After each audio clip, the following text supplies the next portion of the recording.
Good afternoon. Thanks for being here. If we could, 22 years ago today, two planes crashed into the World Trade Center. Another one crashed in Pennsylvania, and another one crashed in the Pentagon.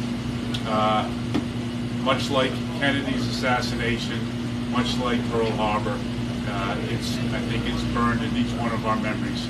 I'd ask that we all, and I think we have, recognize everybody that were heroes that day, and quite frankly, for the next 20 years after. And both Congressman Bergman and I are both familiar with those folks. In a second, I'm going to introduce my former boss, but let me tell you a quick story. In May, when I was contemplating running for office, I made a phone call to Congressman Bergman. I served under his command in 2006 and 2008, and the question, here's what I'm thinking. The question he posed to me, and I think it's important, particularly in this upcoming election. He goes, how do you work with other people and how do you cooperate? Because what he said, I go, you know me, I've been 30 years in the Marine Corps, I've been leading people. You have to do that. You have to cooperate with other people to get things done. And he goes, good. Because the problem we have in Washington, D.C. is we've got extremes over here and we've got extremes over here, and we can't get anything done in the middle. I'm running for office because I think we need leadership in Washington, D.C. that does that, that knows how to work across party lines, that can come up with common sense solutions. That's what Washington, D.C. needs. That's what our nation needs. That's why I'm running for office. I believe my opposition in this upcoming campaign is a rubber stamp for the status quo. I'm going down to bring some independent thinking, bring some real leadership to Washington. And so without further ado, I would like to tell General Bergman, Congressman Bergman, I am honored to have you here today. I thank you, and please. Thanks, Gerry. You know, Marines tend to be very direct, whether we're talking to our wives, our children, our friends, our family, the Marines under our command, but most importantly at this juncture in life, our constituents. And, you know, having had the opportunity to work with Gerry when we were in command in New Orleans and in Houston, in his case, to send Marines and send sailors to the fight, that is serious business. As Marines, we don't take leadership lightly or casually or fraternally or whatever it happens to be. It is my honor to be here today as a member of Congress in my fourth term to endorse my strongest, highest, most fervent endorsement of Gerry Leonard to be the next representative from Rhode Island's 1st District. We need people in Washington, D.C. on both sides of the aisle who can see all three sides of the coin. And if you don't know what I mean, I can explain that edge where the good things get done, but a lot of times it's not popular, a lot of times it's not visible, but it's essential to keep the American people safe, secure, our economy moving forward, but probably one of the most important things is to keep our education system in a position, or maybe better said, get it back to a position where it produces high school graduates to start with, that these young men and women can read, write, think critically, and make decisions going forward.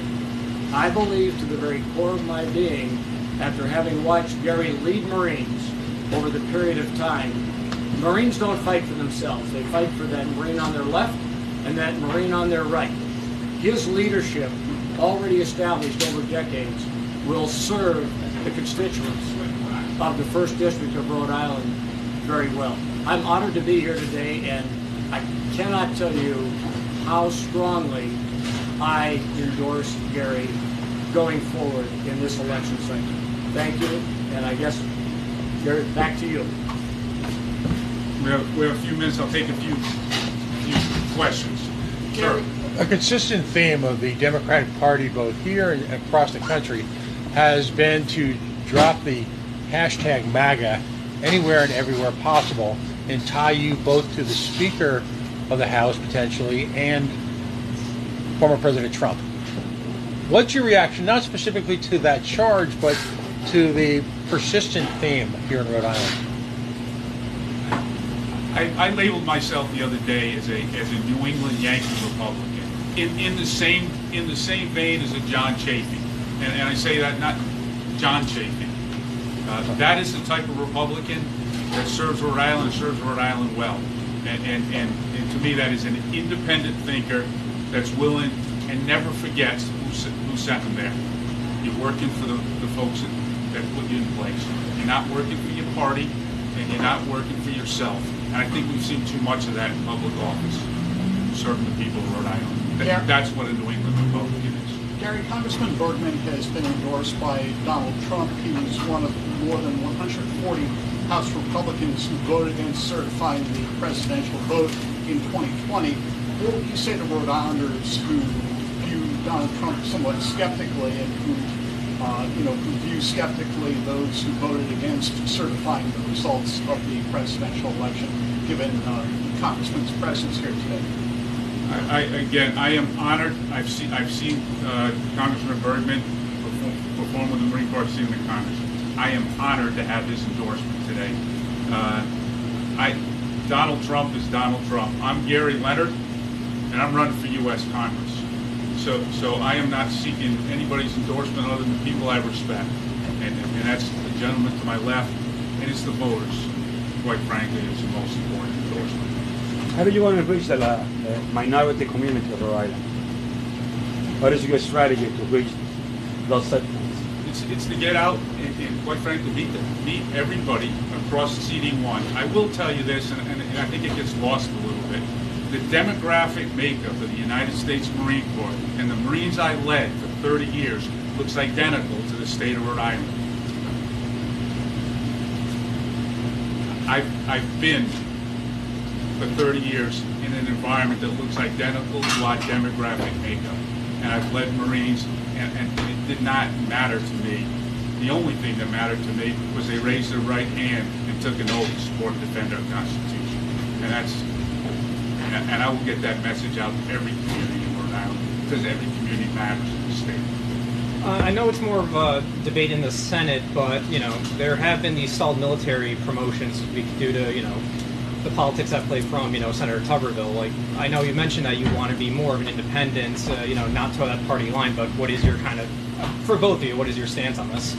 That's a great question, because unfortunately we have, when I referred to education earlier, we have a lack of understanding of actually how the federal government is set up.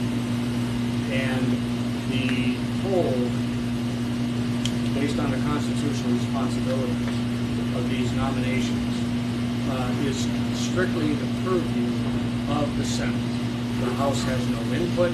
That is by constitutional design. So as a member of Congress, which I am, and Gerry will be, we don't have a vote in that. While we might have thoughts, we work, I can tell you this, as a sitting member of the House, we work with the Senate every day on different issues, different bills. In my case, a lot of it has to do with veterans, a lot of it has to do with armed services, a lot of it has to do with education, but it's kind of what the founders envisioned. They wanted certain, entities. In one case, the House, in one case, the Senate, in another case, the judicial, the Supreme Court, in a fourth case, the executive branch, to have defined lanes, if you will, as we use it today.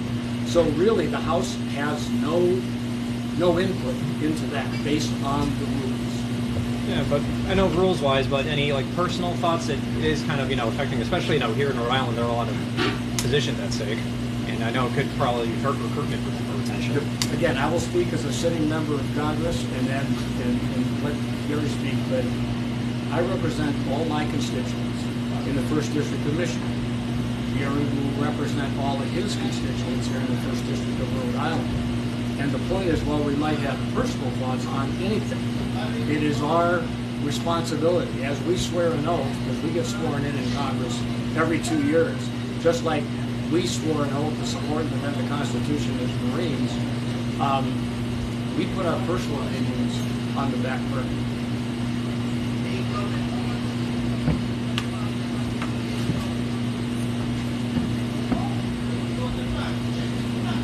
My response to your question, I am always concerned about our national security and anything that affects our national security. And this is where you talk about being an independent thing. Our national security matters most to me. And some folks may not know, but the rotations of families take place usually in the summertime. So it's getting disruptive.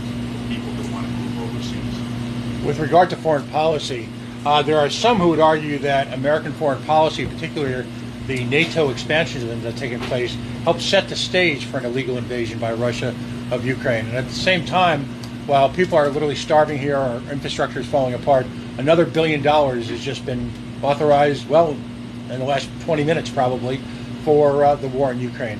What's your stand, if you will, your approach to Ukraine and the continual, what some would call the greatest arms sales in American history?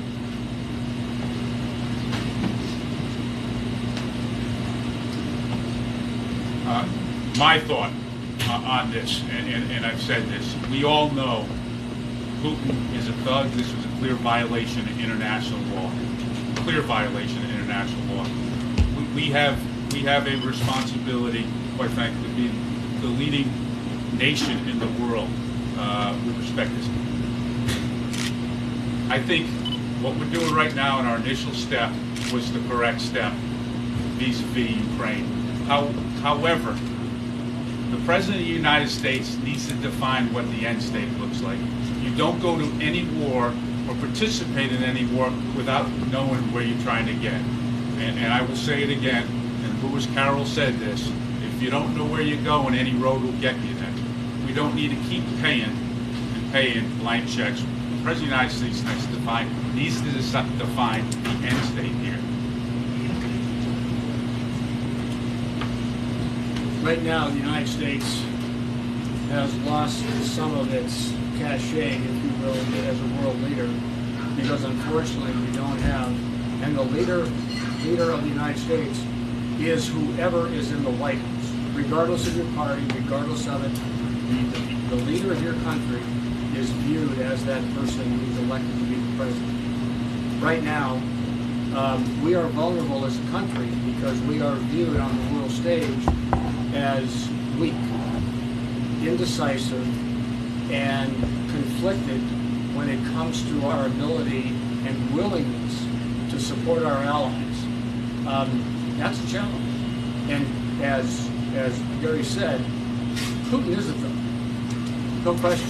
If you study history, and most of us, in fact all of us in the Marine Corps, here's a data point for you. We're the only service that no matter who you are, you're that newest recruit in Paris Island or San Diego or that newest lieutenant in Quantico, we are the only service who requires study military history, not only of our own service, but across the board. So what we're looking at today is a need for Congress to have more leaders, more people who are willing to stand up and understand the questions of the time. Let's face it, some people get elected to Congress. I deal with 434 other people every day, and they're good people by and large.